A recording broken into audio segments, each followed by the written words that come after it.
Assalamualaikum warahmatullahi wabarakatuh.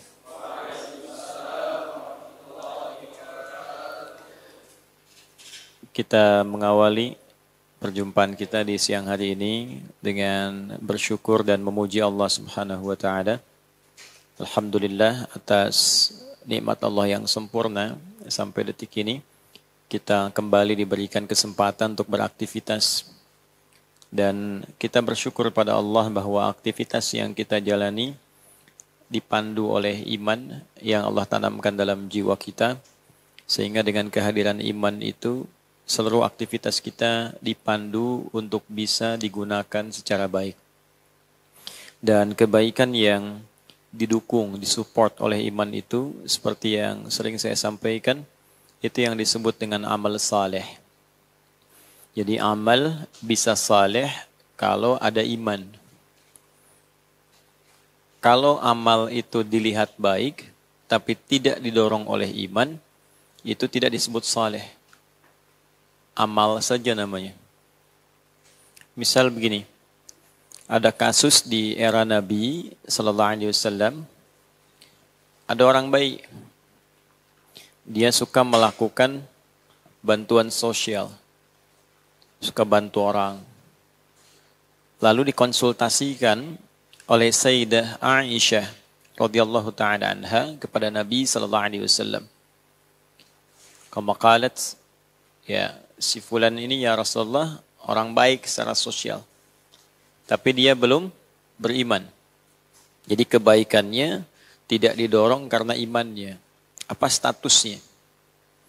Maka turunlah kemudian Quran surah ke-25 Al-Furqan di ayat ke-23. Allah langsung yang merespon dengan menegaskan wa qadimna ila ma 'amilu min 'amalin faja'alnahu haba'an manthura. Wa qadimna ila ma 'amilu min 'amal. Dan bila ada seseorang melakukan perbuatan, aktivitas yang dinilai baik dalam konteks dunia. Jadi dunia ini masih netral. Ya, semua perbuatannya sifatnya apa? Netral. Netral itu dalam arti begini. Jadi semua melihatnya relatif. Apa yang dikerjakan oleh kita menurut si fulan baik, menurut orang lain belum tentu. Gini. Kalau ada koruptor dihukum, baik tidak? Baik, kata yang menghukum, kata koruptor kan tidak. Ya, larangan zina baik, tapi bagi pezina kan tidak. Ya, bagi pezina, ya kami kan katanya suka sama suka, kenapa mesti dilarang? Jelas ya? Nah itu semua yang terkait dengan aktivitas dunia itu bisa bersikap dan bersifat relatif. Dari pihak mana semua dipandang. Karena itu kalau kita menginginkan satu kebenaran mutlak, tidak ada sumbernya kecuali dari Allah. Nah, satu kebenaran mutlak itu disebut hak namanya. Kalau relatif disebut dengan sidq. Di ilmu balaghah itu ada ma yahtamilu sidqa wal kadhib. Ya? Tapi kalau sudah hak itu pasti kebenarannya. Karena itu di Al-Quran surah kedua misalnya Al-Baqarah di ayat 147 Allah menegaskan Al-haqqu min rabbika fala takunanna minal mumtarin. Jadi semua kebenaran yang disandarkan kepada Allah itu sifatnya pasti benar, hak. Enggak ada celah salahnya dan tidak ada relatif lagi. Ya, tidak ada relatif lagi, enggak ada yang sifatnya nisbi, semua pasti benar. Ya, Allah menegaskan semua yang bernyawa pasti wafat. Pasti mati, pasti meninggal. Pasti tidak? Pasti. Tinggal menunggu waktunya saja yang Allah sudah tetapkan. Gitu kan? Nah, ini yang disebut dengan hak. Jadi Allah menyampaikan amalan dunia itu kalau tidak didorong oleh iman, ya betapapun dia sifatnya baik, keadilan Allah yang punya kebenaran mutlak itu tetap membalas kebaikan itu di dunia. Tapi tidak disifati dengan soleh. Kalau disifati soleh, keadilan Allah hilang di situ. Kan? Sebab tidak menempatkan sesuatu sesuai dengan tempatnya. Lalu apa bedanya orang beriman yang berbuat baik? Dia punya iman, berbuat baik. Ada yang nggak punya iman, berbuat baik. Nah kan iman itu mesti membedakan. Misal ini ada minuman nih. Ada orang yang punya iman memberikan minum. Ada orang yang belum punya iman, saya selalu katakan belum punya iman, supaya satu saat dia beriman insya Allah. Dia juga memberi minum. Yang satu memberi minum karena imannya, yang satu memberikan minum karena dorongan kemanusiaannya. Dia ada fitrah kemanusiaan. Fitrah kemanusiaan itu cenderung mengajak manusia untuk mendekat pada kebenaran dan mengingkari keburukan. Jadi non-muslim pun pasti tidak suka dengan korupsi. Ya kan? Bahkan penipu pun nggak mau ditipu. Pencuri pun tidak mau dicuri, gitu ya. Nah, itu sudah fitrahnya. Nah, karena itu ketika seseorang itu berbuat baik dengan fitrah kemanusiaannya, kemudian ada yang berbuat baik dengan fitrah keimanannya, ini mesti ada perbedaan. Mesti ada pembeda. Kalau tidak ada pembeda, untuk apa ada iman? Nah, karena itu Al-Quran menyifati orang-orang yang berbuat baik atas dorongan imannya. Ya, dia memberi minum karena dorongan imannya. Tuntunan Al-Quran, tuntunan hadis yang ia pelajari menguatkan imannya. Imannya mengatakan mesti berbagi. Apa pembedaan pembaginya itu? Lillah, karena Allah. Dia yakin dengan janji Allah, kalau punya sifat berbagi, Allah sayang dengan dia. Diberikan berkah di dunia, diberikan pahala di akhirat.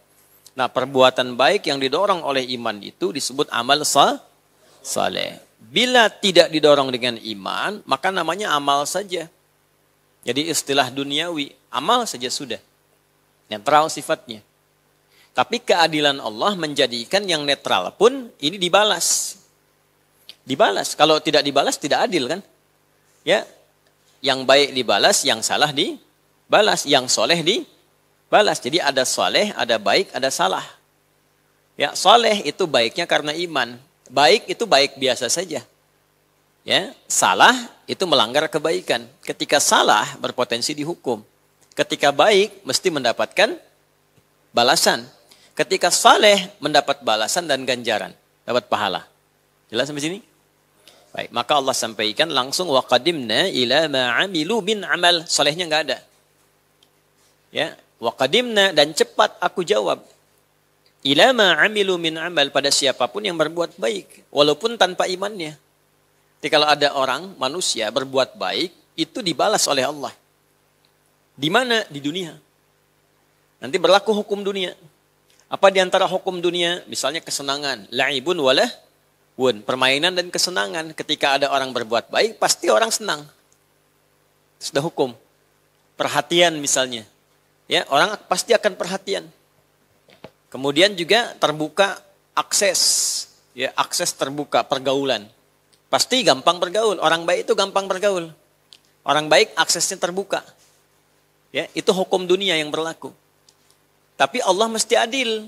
Hukum dunia berlaku di mana? Di dunia. Di akhirat berlaku tidak?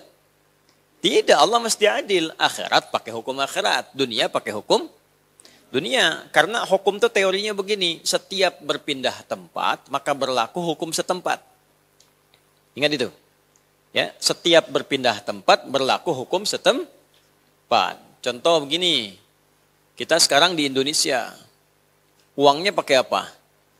Rupiah. Kalau pindah ke Malaysia, uangnya pakai apa? Ringgit. Pindah ke Amerika, uangnya pakai apa? Laku tak pakai rupiah? Tidak. Kenapa?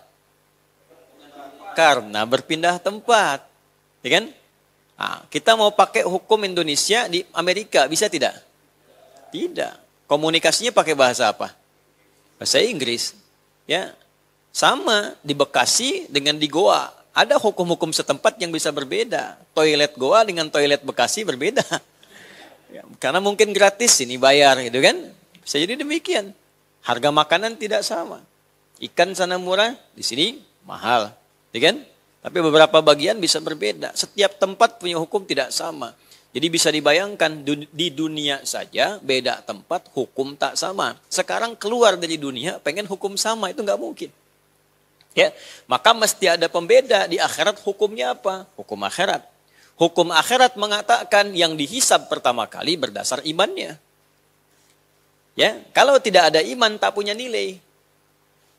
Misal gini, debu itu punya nilai nggak debu? Punya. Kapan? Gimana cara kita mengetahui sesuatu punya nilai? Digunakan, apalagi? Manfaat, apalagi? Benda itu kan sesuatu. Kapan punya nilai? Kalau diukur, ya, diukur. Ukuran itu ada dua nanti. Ada ukuran panjang, ukuran berat. Ya, emas itu nilainya berubah kalau ditimbang. 1 kilo dengan 1 gram sama tidak? Beda, mahal mana? Kenapa bisa mahal? Karena punya ukuran, ada beratnya. Tuh kan? Baik, lain lagi misalnya. Tongkat yang 1 meter dengan yang 1,5 meter sama tidak? Apa yang membedakan? Ukuran panjangnya. Kalau ada ukuran, dia punya massa, punya beban, dia punya nilai. Sekarang debu punya nilai tidak? Punya, kalau ditimbang. Ya kan? Debu kumpulkan, ditimbang, ada nilainya? Ada, ya kan? Minimal pakai tayamum kan bisa ya. Kalau nempel kan bisa kan. Sekarang kalau debunya terbang gitu, bisa ditimbang nggak? Bisa diukur? Tidak, karena itu Al-Quran mengatakan di akhirat nanti amal-amal dunia itu nggak bisa ditimbang. Karena hukumnya berlaku hukum dunia. Di akhirat dinilainya pakai iman.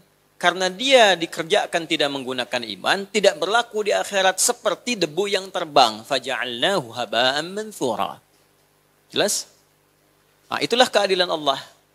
Jadi di dunia ini, orang-orang yang beramal baik, tidak didorong oleh imannya, tetap disebut amal, tetap diberikan oleh Allah dengan sifat adilnya balasan.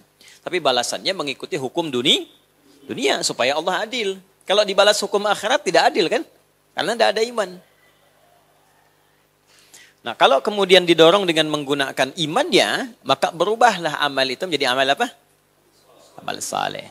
Nah, itulah yang dimaksud di Al-Quran rahasianya. Kenapa setiap amal saleh didahului oleh iman? Rata-rata begitu. Tadi sholat zuhur, nanti sebentar lagi sholat apa? Asar. Buka Quran surah 103 Al-Asr. Wal asr. Innal insana lafi khusr. Illa alladhina amanu wa amilu shalihat. Jadi setiap ada amal didahului oleh iman pasti saleh itu. Salat amal saleh bukan? Tahu dari mana? Karena didahului oleh iman. Alladzina yu'minuna bil ghaibi wa yuqimunas. Puasa amal soleh tidak? Belum tentu. Karena ada yang belum beriman pun berpuasa juga. Tapi puasa itu bisa jadi soleh kalau diawali dengan apa? Iman. Karena itu ayat puasa Ramadan dibuka pakai iman. Ya ayyuhalladzina amanu kutiba alaikumus. Nah, itu.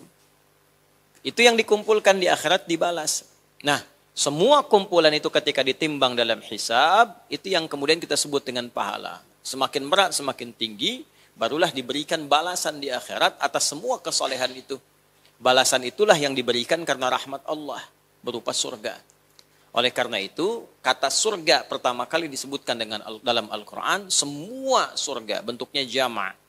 Jadi kalau tunggal jannatun, kalau jama' jannat. Semua hukum di akhirat ingin mendapatkan semua pintu surga, maka bekalnya harus amal saleh. Bekal amal saleh itu dimulai dari apa? Iman. Karena itu kalimat surga pertama kali disebutkan dalam Al-Quran bentuknya jama' di Al-Baqarah ayat 25. Itu diawali dengan iman. Wa basyiril ladzina amanu lalu wa amilus shalihat. Baru anna lahum jannatin tajri min tahtihal anhar. Nah, itu kurang lebih secara demikian untuk cara kita memahami secara konsepnya. Karena itu kita mesti memastikan minimal kita berdoa untuk memulai segala sesuatu sehingga mendapat taufik bimbingan langsung dari Allah Subhanahu wa taala untuk menjadikan seluruh aktivitas kita itu memiliki nilai di sisi Allah atau disebut dengan amal saleh. Nah, tidak cukup dengan nama saja, mesti dibuktikan lewat perilaku. Nah, misal itu Ustaz Taufik, namanya Taufik tuh. Nah, ini namanya hidayat kan. Ya. Nah, tapi kalau tidak dibuktikan lewat perilaku, sekalipun namanya terlihat baik, ya, itu tetap hisabnya berdasarkan niat dan amal. Jelas sampai sini? Nah.